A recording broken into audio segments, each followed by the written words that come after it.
from Sarasota Memorial and the Deb Kavanaugh Multimedia Studio, this is HealthCast, a healthy dose of information from experts you can trust. Hi everybody, welcome to HealthCast. I'm Allison Gottermeyer. Thank you so much for joining us today. We're diving into a topic that touches nearly everyone at some point. It's diet culture and the many myths surrounding nutrition, exercise, just what it means to take care of your health.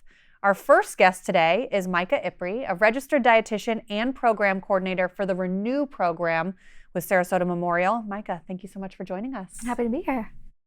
Let's start by talking about diet culture in this country especially. What are your initial thoughts? Yeah, I mean, it's so prevalent. Nearly half of all adults have dieted in this past year. That number is definitely higher among women. But the problem with diet culture is that it is so focused on removing foods and cutting out foods, and it's not taking health into account most of the time, which really ends up leaving people very depleted and frustrated and hungry, which we often see just ends in this yo-yo cycle of, trying to be perfect, trying to cut back as much as possible, and then regaining it, and it's not really working. Absolutely. Do you think people struggle a lot with failed attempts at diet and exercise even because the bar they set for themselves was so high, or it wasn't a lifestyle they could maintain long term? Yeah, absolutely. So in the Renew program, we are so focused on sustainability because we often have people come to us and say, I've tried every diet under the sun, it doesn't work, I gain it back. And we want to tell them, you didn't fail the diet, the diet failed you. It wasn't set up for success. Because when we are so focused on perfection or, all or nothing mindsets, it really does set us up for failure. So when we can focus on small changes that are sustainable, that we can just work into our lifestyle, that's where we really see down the road, a year, 5 years from now, people are still doing that. A small example would be if someone wanted to lower their blood sugar, the first thing they want to do is cut out carbs. But we would suggest taking a smaller step, pairing that carb with a protein is a much more attainable and sustainable step that actually feels good. Definitely. We've mentioned the Renew program a few times, so I want to, before we continue on, can you address, for those who don't know, what is the Renew program? Yes. The Renew program at SMH is a lifestyle medicine program. So that means we're using lifestyle, so nutrition, how we move our body, exercise, how we manage stress and sleep to improve our health conditions. So weight loss is definitely a part of that. Also improving things like blood sugar, blood pressure, improving lab values like high cholesterol. So really preventing future health issues down the road by changing our lifestyle. Definitely.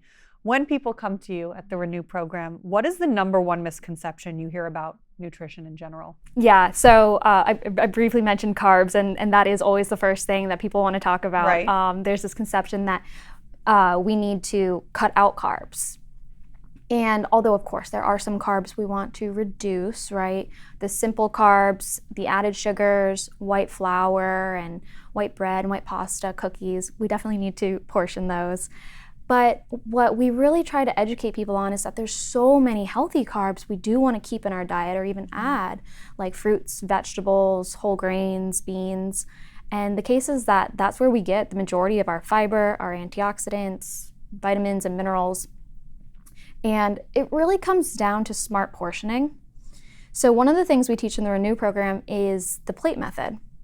And this is the idea that you take your plate, half of the plate goes to fruits and vegetables, a quarter goes to starches or carbs, and a quarter goes to protein. And what this does is it allows people to have the carbs that they love or that are important to them culturally, and they're not cutting it out, but they're making adjustments. So we're portioning, we're pairing correctly, and it's these little changes that help people enjoy the process and not give it up, a few weeks or months down the road. That's good news because I never want to give up carbs. What about the misconception that eating healthy means just eating less? Yeah, so, talking about diet culture, the pervasive idea is I'm going to be hungry. I have to, really cut my calories. If you bring up the word diet, most people, internally cringe because they're thinking, well, I have to eat less. I have to go hungry. And we don't believe it's about eating less. We believe it's about eating smarter. So that looks like choosing more nutrient-dense foods like vegetables, lean meats, healthy fats, because these foods are more filling.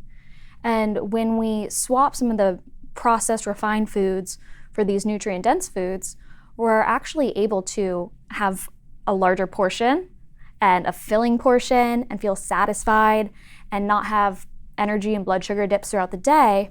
And this is a process called crowding out, where the more healthy, good things we add into our day, our plate, the less room there is for the unhealthy things. Mm-hmm. And that's a more motivating way to go about it. Definitely makes sense. Well, before we go, is there anything else you want to add? Yeah, I would just also say, on the topic of eating less, one other thing about that is we want to make sure we're eating enough. Mm-hmm. Because one thing that I think many people don't realize, specifically women, is that we need to maintain our muscle mass, because muscle is what sets a strong metabolism. So, it is about eating smart, and having that guidance from a dietitian and a health coach can really help people put those pieces together so that they're seeing results, they're losing weight, their health is improving, but they're not frustrated with the process. All right, Micah, thank you so much for that insight. And we're now joined by Kara Saunders, a Renew health and wellness coach, yoga instructor, and breathing facilitator. That's a mouthful.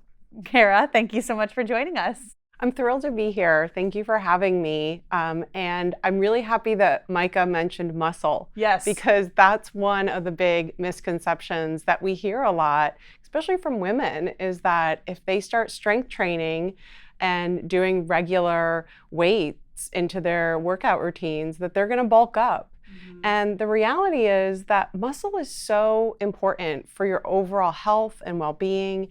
It does things like increases your metabolism, and who doesn't want that? It strengthens your joints, and it also enhances your bones and can help prevent osteoporosis. And when you have a regular strength routine in place that's actually building skeletal muscle mass, you're going to increase the longevity of your life and be able to do your daily living activities and the things you enjoy doing. And it's just really important to approach it in a simple way. I mean, you can just start by doing 2 days a week, and you can do body weight exercises like squats, and you can also just pick up some resistant bands that don't take up a lot of room, and you can travel with them. And you can also go ahead and incorporate some free weights and make sure you're doing the basics like a shoulder press, some bicep curls. And when you incorporate those things into your life, people respond by saying, I sleep better, I have a better mood, I'm more energized, and the benefits just keep growing from there. How important is it in a program like Renew to have the health and wellness along with nutrition? Because it's important to note that while you're working out, you need to make sure you're fueling your body. You can't just cut out foods and work out and expect to go on with your day. It's really important that you're getting proper nutrition. When you start increasing your workouts and taking on something like strength training, you want to walk into that feeling strong and capable. And that's what the dietitians in the Renew program do. They help you figure out, okay, what are the whole grains that I should be incorporating into my life? What's the amount of protein that's appropriate for my age and my demographic? And where do the vegetables fit in? And am I getting enough? And building small goals to increase those small habits is really where we focus. That makes sense. I often hear people say they don't have time to work out. And I should say by people, I mean myself. So we want to know, do people have to spend an hour in the gym every day to see results? I am a busy mom of 3, so I know very well that it is hard to find time to work out. Yes. And you do not need to go to the gym every day. The goal is to find ways to incorporate more movement into your life. And that can be done in really simple ways. Like maybe you start with a 10-minute walk and then you progress from there. My favorite is taking the stairs instead of the elevator. That would be my daughter's least favorite.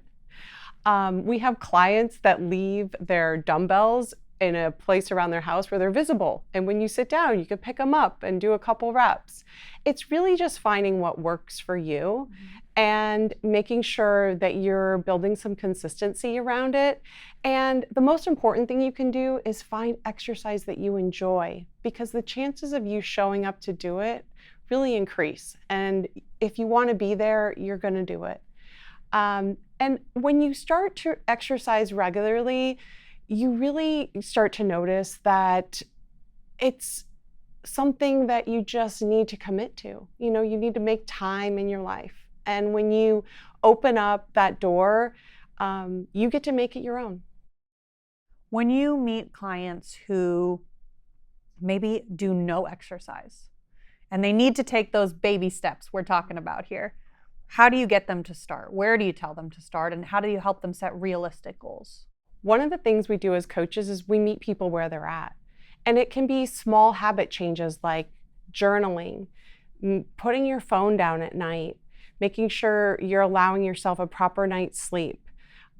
You know, going out in nature and allowing it to heal you. Nature has so many healing qualities.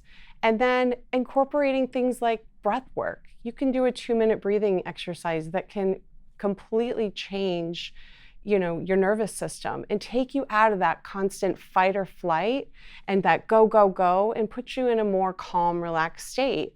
And when you do that for yourself, you're able to show up for others in a really special way. I know we could go on for a long time talking about health and wellness, but is there anything you want to add before we go? I think the great thing about the Renew program is that you work with a team of dietitians and wellness coaches that care. And we don't approach it with judgment. We approach it in a really realistic way. And it's a 6-week program, and we work with you and we introduce new topics. We ask you to keep the ones that work. We ask you to leave the ones that don't. And we really are there to help you set realistic goals and achieve them. If someone is listening to this or watching this podcast and thinks to themselves, you know, I don't live in the Sarasota community, maybe I don't have access to Renew, but I'm looking at other programs local to me, what are the key things you suggest they look for in a health and wellness program? Great question. The 3 things that you really want to look for in a health and wellness program is, first of all, does it have a nutrition component? And do you feel like that nutrition guidelines is something that you can achieve? Second, is there an exercise component? And third, what is the wellness stress management component? Making sure that you're incorporating some stress management techniques. And those 3 pillars are the main pillars in our program. And it's really what you want to look for when you're seeking any lifestyle change programs. Kara, thank you so much. And our final guest today is Colleen. She's an SMH nurse and also a Renew graduate. Colleen, thank you so much for being here. Well, thanks for having me.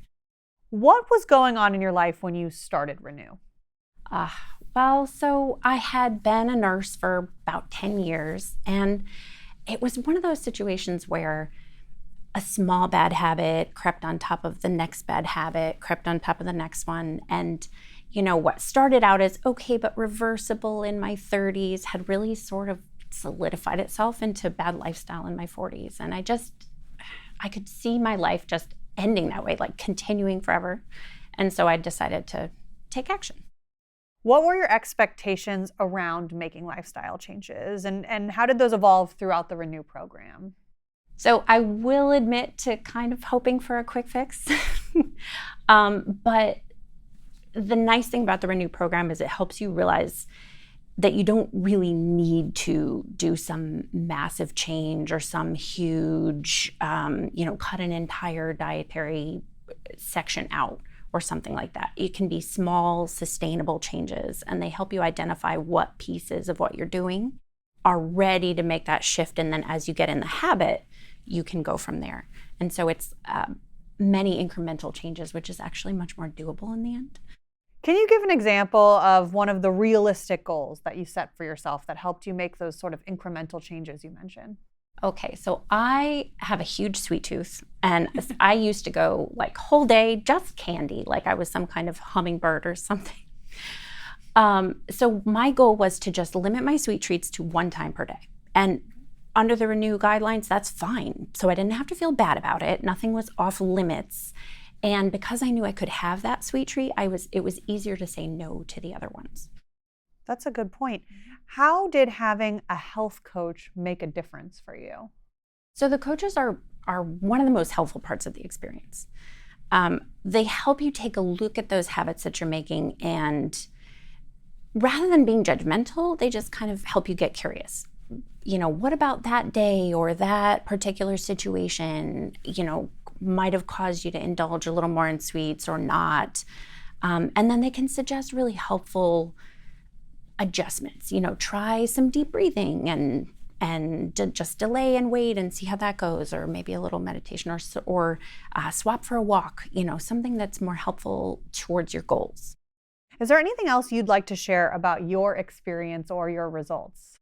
Oh my gosh. So one of my big goals is I love hiking. I've been in Florida 20 years, but I'm from the north and I miss that hiking aspect. But because I'm down here, when I go up north, it was becoming almost painful to hike. Like my joints weren't used to it and I wasn't as active. So I set a goal to be able to hike comfortably on an upcoming trip I had to Scotland. And I did. My husband and I took 3 or 4 different hikes, all gorgeous, but our absolute favorite was Ben Arthur. We went up almost 3,000 feet, stunning views at the top, and felt fine the next day, which was the whole point. That's awesome. And I think it's important to note that that goal was not numbers based or weight based. That goal was for you. So that's really great. Thank you so much for sharing your experience, Colleen. Well, thanks for having me. And I want to thank Micah and Kara as well for being a part of this. To learn more about the Renew program, please visit smhrenew.com.